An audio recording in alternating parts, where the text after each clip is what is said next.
کیا کیا؟ علم اٹھا لیا جنگ صفین میں، قرآن کو نوکے نیزہ پر بلند کر دیا۔ اب لوگ ساتھ تھے، ان کو سمجھ نہ آئے تو کیا کرے؟ وہ مولا کائنات کو چھوڑ کر دوسری سائڈ پہ چلے گئے۔ مولا نے کہا کیا کر رہے ہو؟ کہا مولا کو دیکھیے کہ ادھر تو قرآن ہے، اب قرآن کے مقابلے میں تو نہیں کر سکتے۔ تو مولا نے کہا وہ تو لکھا ہوا قرآن ہے، اصل قرآن تو میں ہوں۔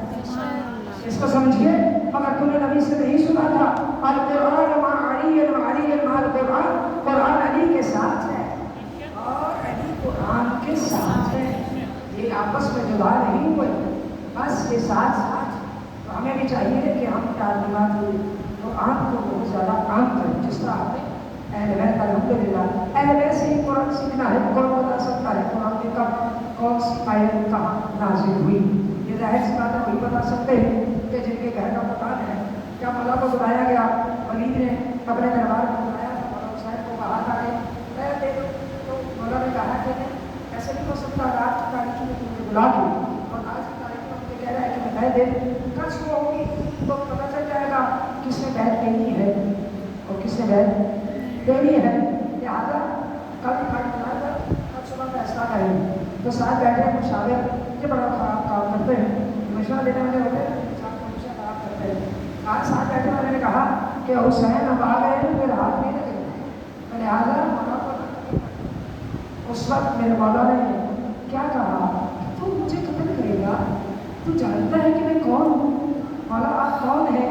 مولا نے کہا میرا گھر کوئی عام گھر نہیں ہے، مختلف الملائکہ، میرا گھر وہ ہے جہاں ملائکہ آتے جاتے ہیں، میرا گھر وہ ہے جہاں قرآن نازل ہوتا ہے۔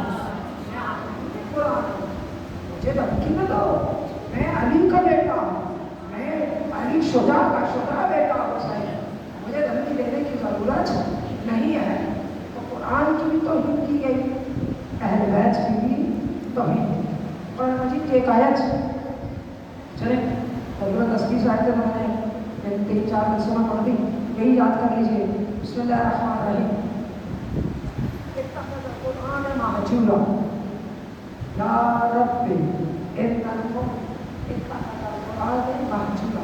قرآن مجید کی آیت کہ پروردگار قرآن شکایت کرے گا، کیا کہے گا؟ سنیے، قرآن شکایت کر دے گا پروردگارا اس محمد کی امت نے مجھے چھوڑ دیا، مہجورا چھوڑ دیا، میرا ساتھ نہیں دیا۔ اور حقیقت یہی ہے، لوگوں نے ناطق قرآن کے ساتھ بھی یہی کیا اور صامت قرآن کے ساتھ بھی یہی کیا۔ اگر قرآن کو نوکے نیزہ پر بلند کیا تو اہل بیت کے سروں کو بھی نوکے نیزہ پر بلند کیا۔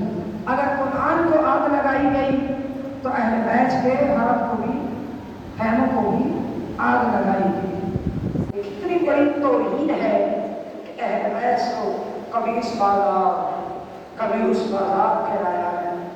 اور آج عزت جو بڑی تھی تو مصیبت بھی بڑی تھی۔ جتنا انسان کو خدا کا پیارا عطا کرتا ہے اتنی زیادہ اس کی آزمائشیں ہوتی، اتنا زیادہ آزمائش سے گزرتا ہے۔ یہ صرف اہل بیت کا گھر تھا جو اتنی بڑی مصیبت کو اٹھا سکتا ہے۔ کائنات میں کوئی بھی اتنی بڑی مصیبت سے نہیں گزر سکتا۔ ہم عام لوگ یہ بیماری آ جائے، مشکل آ جائے، پریشانی آ جائے تو ہم بہت زیادہ پریشان ہو جاتے ہیں، پریشان ہو جاتے ہیں۔ لیکن آپ نے کہیں نہیں دیکھا ہوگا، لوگ پڑھتے ہیں نا جب تو کہتے ہیں کہ جناب زینب صابرہ تھی، میں کہتی ہوں نا، بی بی شاکرہ تھی۔ جہاں صبر کرنا مشکل تھا وہاں جناب زینب نے شکر کیا۔ کٹے ہوئے لاشوں کے پاس بیٹھ کے کیا کہہ رہی تھی؟ پروردگارا ہم سے یہ قربانی قبول کرے۔ کیا جگہ ہے جناب زینب، کیا حوصلہ ہے جناب زینب۔ تمام شہیدوں کے بعد قافلہ سالار بنی زینب، عباس کے بعد عباس بنے، حسین کے بعد حسین بنے، علی اکبر کے بعد علی اکبر بنے۔ یعنی جو کام علی اکبر کرتے تھے، جو کام حضرت عباس کرتے تھے، جو کام امام حسین کرتے تھے، اب وہ سارے کام جناب زینب نے کرے۔ عورتوں کو حوصلہ دینا ہے تو بیوی ہے، اگر سجاد کو بچانا ہے تو جناب زینب پروردگار ہمیں ہر پریشانی سے محفوظ رکھے، عام پریشانیاں میں اگر مشن حسین کو بچایا تو جناب زینب قیدی کاٹ جناب زینب مشکلیں دیکھی تو جناب زینب نے، کل میں نے پڑھا تھا کہ بیوی نے شرطیں رکھی تھی، تو اس میں ایک شرط تھی کہ ہم واپس اپنے